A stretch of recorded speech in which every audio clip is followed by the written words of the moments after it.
Welcome to Digital Asset News, or Dan for short. My name is Rob, and today, just the thumbnail and title suggest, it looks like France is coming up big with crypto. I want to talk about what the finance minister said and how it just seems like everything that's going on in the background is now becoming light. Then we'll take a look at what Walmart is doing with crypto, and it's not just that they're offering payments in-house. That's not what they're talking about. They're talking about virtual payments and things behind the scenes. And we're going to take a look at the CFO or the CTO as he talks about what's going on. Then we'll talk about crypto isn't for fraud. It's actually the banks. We'll take a look at what's going on with Deutsche Bank. And then lastly, I just want to talk about a comment that has been made in the past, which is crypto a cult? And yes, it is. And I'm going to tell you, we're in good company. So we'll go over all those things and we'll do a little Q&A at the very end. So first things first, the first one is France announces they want to be a crypto hub. And this was from Blockworks. And talk about how the France finance minister says, we want France to be the European hub of the crypto asset ecosystem.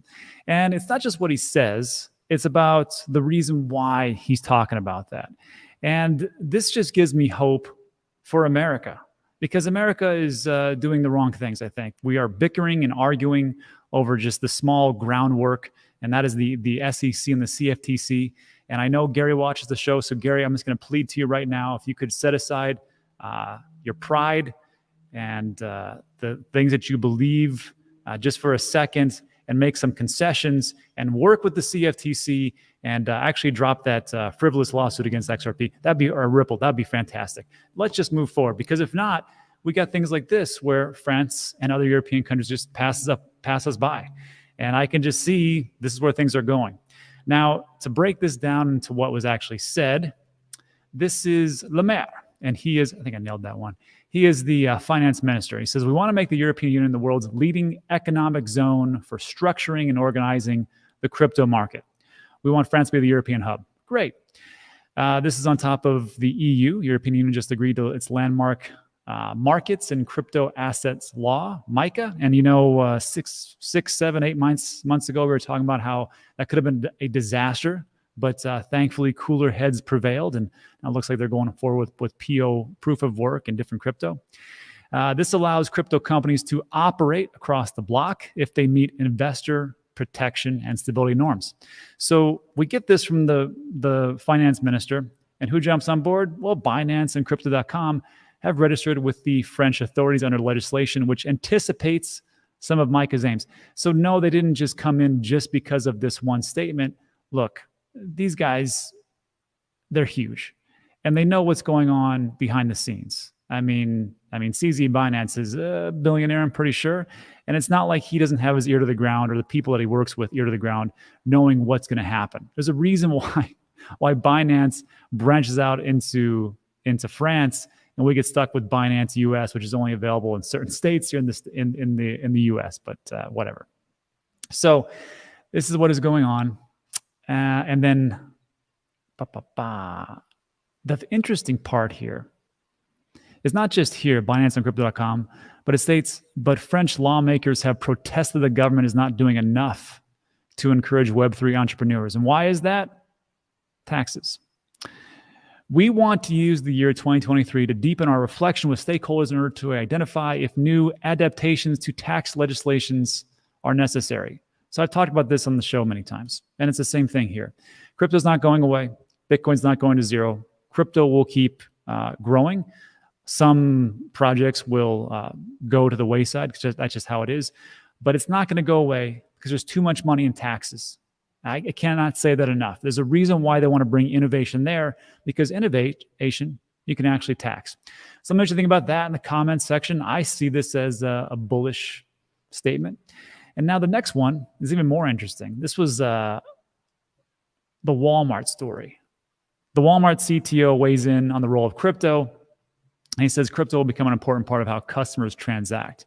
And I got to tell you, I don't use any crypto for buying anything. I don't know if you do that. Sound off in the chat or the comments, but I don't go and pay my taxes with Bitcoin. I don't go to the store and pay for anything with crypto. To me, it doesn't make any sense. So like with this one, I look at them like, what's really going on? the actual article doesn't really tell you too much. It's in the interview. So this is what was said. This is Walmart's CTO, Chief Technical Officer, says, I think a lot of disruption is going to start happening in terms of different payment methods, different payment options. Crypto is going to continue to play a very important role in that. But that's not the story. The story is what he says here. Listen to this. This really comes down to not just Web3, but the virtual and the metaverse. You are the global CTO. I can't let you go without asking you about crypto, because Walmart did make some headlines at the end of last year when you filed a number of key trademarks that appear to point to the company's intentions to sell as well as market virtual goods. You've already got blockchain technology integrated into the system here. What's the role of crypto in Walmart's future? It's a great question. I think that there are three major areas of disruption. Crypto falls in sort of the middle of it. I have talked before about the way in which customers are getting inspired and discovering products. That is changing. And part of that is going to happen in the metaverse. Part of that is going to happen on live streams inside your social media app. So whether it is physical goods or virtual goods, they play a part in terms of what the customer wants. Crypto will become an important part of how customers transact. We want to make sure that we make it as friction-free for customers to be able to transact and to be able to buy, and how they are able to derive value out of it, right? And that is where I think a lot of the disruption is going to start happening in terms of different payment methods, different payment options. The role of crypto is going to continue to play a very important role in that. And obviously, we want to be there where the customer really needs us to be. The last part of it is how products get discovered, products get delivered. A lot of disruption going on over there, but okay, great. Then he goes on for about delivery, which is an important problem I get for Walmart to have. But what he talks about there is just, it makes sense. We're talking about the metaverse and the things that are being bought inside the metaverse. Not right now, obviously, but those virtual goods. I know it sounds ridiculous to some of us, just like maybe the internet sounded ridiculous to us not too long ago, or maybe having things delivered to your house by a company that was at one point just a bookstore called Amazon. That sounds ridiculous too. But now here we are, and we rely on those things. So maybe as time goes on, what Walmart is talking about is we want to be able to be where the customer is. Again, I'm not using crypto for payments, but in other countries, I can see it. In the metaverse, I can see it, especially if you want to buy some kind of digital good and move from there, which is offered by Walmart. And of course, we'll see how it all plays out. But again, patents already being underway for Walmart to get into this space, and I see it as a bullish statement. And lastly, I will say this. If you're looking for a protocol that is looking into that pretty heavily, take a look at Boson, BOSON protocol.io. They're doing the same thing. They have a belief that everything that we have, which sounds, to me, it even sounds ridiculous. Everything that we have in the real world, there will be a digital version of that in some type of Web3 or some type of metaverse play. And of course, how do we do that? Well, we have to enable transactions. And I don't think it's going to be debit cards and credit cards. I think it's going to be Web3 wallets like a MetaMask moving forward. So let me just think about that in the comments. And then almost to last, crypto is not for fraud. That's what the banks do. And this was a nice little article, which I take great delight in sharing with you, how German prosecutors search Deutsche Bank, HQ, and tax fraud probe. Before I read this, I know there'll be some funny comments, so I welcome all comments. Here's what we got. In connection with an ongoing investigation of the multi-billion euro tax fraud scheme known as Cum-Ex, Deutsche Bank said on Tuesday. What is Cum-Ex? It's a great question. Cum-Ex, banks and investors would swiftly trade shares of companies around their dividend payout during blurring stock ownership and allowing multiple parties to falsely reclaim tax rebates on dividends. Well, that's an awful thing. That's been going on for quite some time. Early this year, prosecutors raided Deutsche Bank and its asset management unit DWS over allegations of misleading investors about green investments. So this is not the first time with Deutsche Bank or a lot of banks that are out there. And when they're talking about green investments, you know what that is? ESG. and they got busted because they were hiding different things and allowing different corporations and entities to get away with not investing into ESGs, pretty much picking winners. And that's why I say on this channel, ESG is a fraud, and investors don't care about that. The majority, they just want to make a profit. This ESG nonsense is out the window. But hey, that's what people believe in, so sure. And then lastly, government officials say it involves some 100 banks on 4 continents and at least 1,000 suspects. So again, as we talk and we move forward and we talk about and we hear the same narrative, which is crypto is for fraudsters and it is for illicit activities and drug runners and cartels and terrorism. And it's just nothing but bad stuff. Look at the banks first. And that is the first part.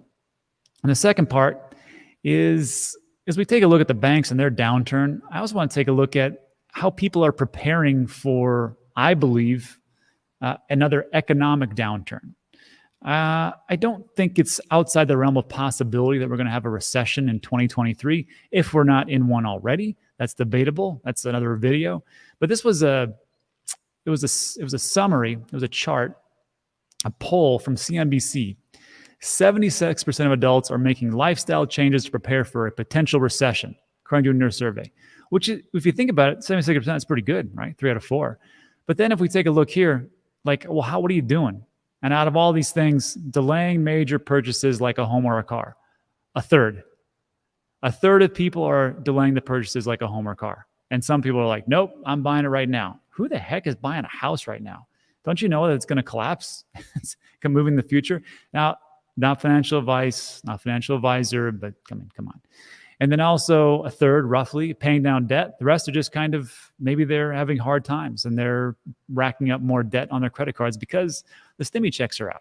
Who knows? Planning to reduce holiday spending? Oh no, that's not going to happen. 1 out of 4. Allocating more income to savings? Well, I can see that because, savings, what do you do with that? Let it inflate away. However, it's not a bad idea to stack cash because people will say, well, it's going to inflate away so much anyhow. Look, I don't know if you've lived under a rock, but the crypto market hasn't been doing so hot either. Neither has traditional markets like the S&P 500 and NASDAQ. So in reality, you probably lose more money just not sitting on cash for a while until everything really goes down, if it does. And then staying in a job they don't enjoy. I think we've all done that, 14%. That one I could really see it. But when I take a look at these, I'm like, I would think that people would prepare a little more. I know I am. I'm just sitting back. I'm not taking on any debts. I'm kind of strip things down, just waiting because I think there's a downturn coming. Maybe not in the next 2 months, but in 2023, I can see it. And that's where I want to be as an investor moving forward. And then this also plays it out. This was a great post by Diddy talking about downturns. He says, look at these yearly Bitcoin returns of the past 12 years. Do you think it's possible to reach 50% per year for the next 8 years? And there's this diagram here, and it talks about how in 2022, the year end of the price of Bitcoin, because we started the price of Bitcoin at 47,920. Ooh, those pretty good times. At year end, they're predicting maybe 25,000. And if you take 25,000 plus 50% every year, that means in 10 years, you could see 640,000. I don't really know about that. I don't really care about that. What was interesting to me was that you can see that the law of diminishing returns is in full effect here. In 2010, Bitcoin was a fraction of a penny, and it went to 30 cents, 9,900% gain.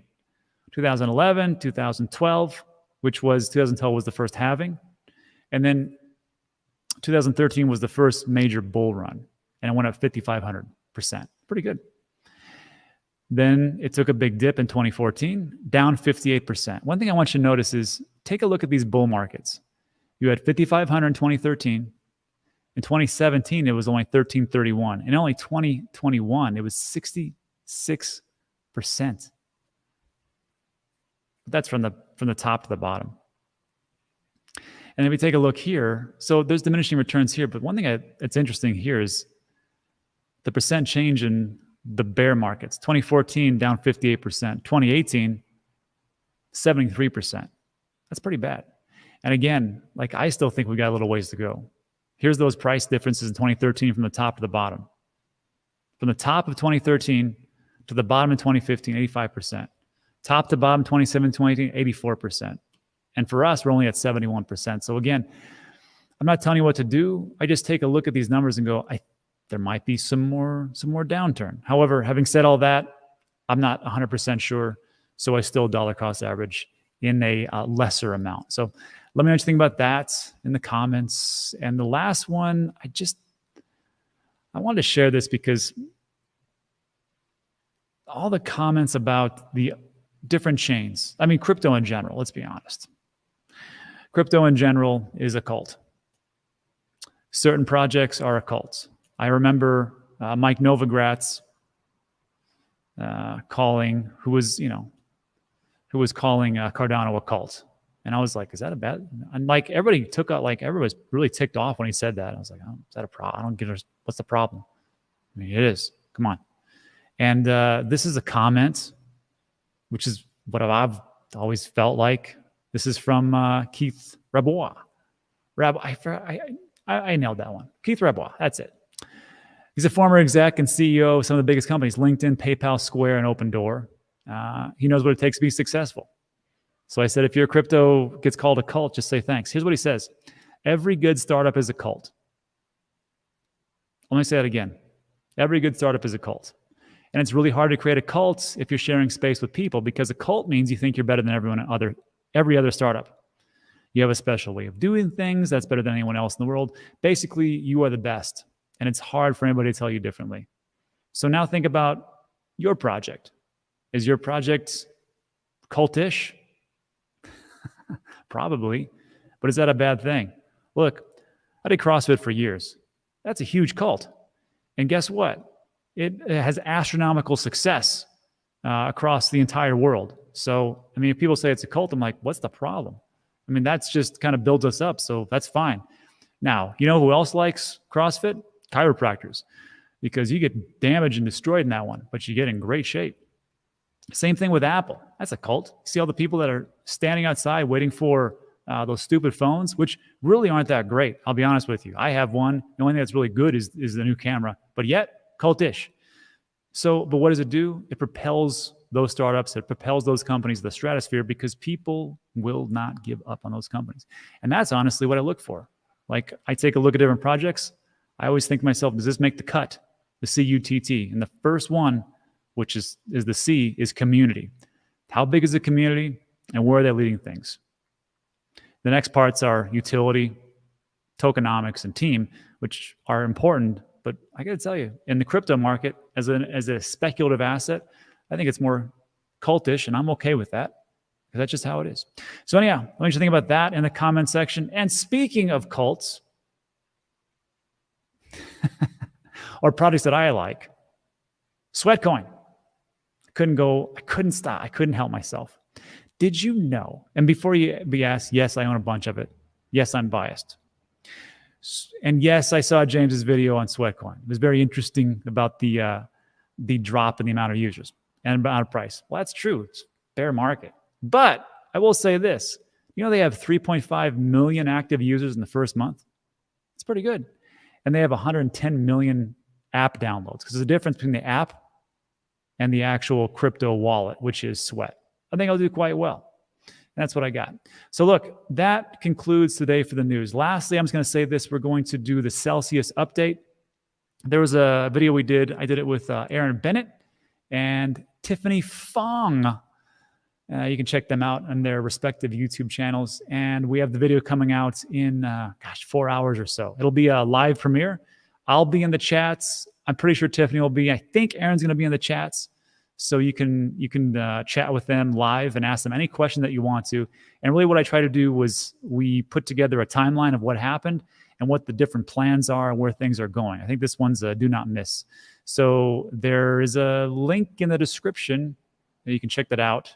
And that's it. So look, that's it for today. If you got to take off, take off. I appreciate you stopping by. You've been here almost 20 minutes. Thanks for hanging out with me. But now we'll go into the Q&A. I'll answer all your questions to the best of my abilities, and we'll go from there. So let's jump into the Q&A. And actually, I'm going to put that the link to that video in the chat right now so people can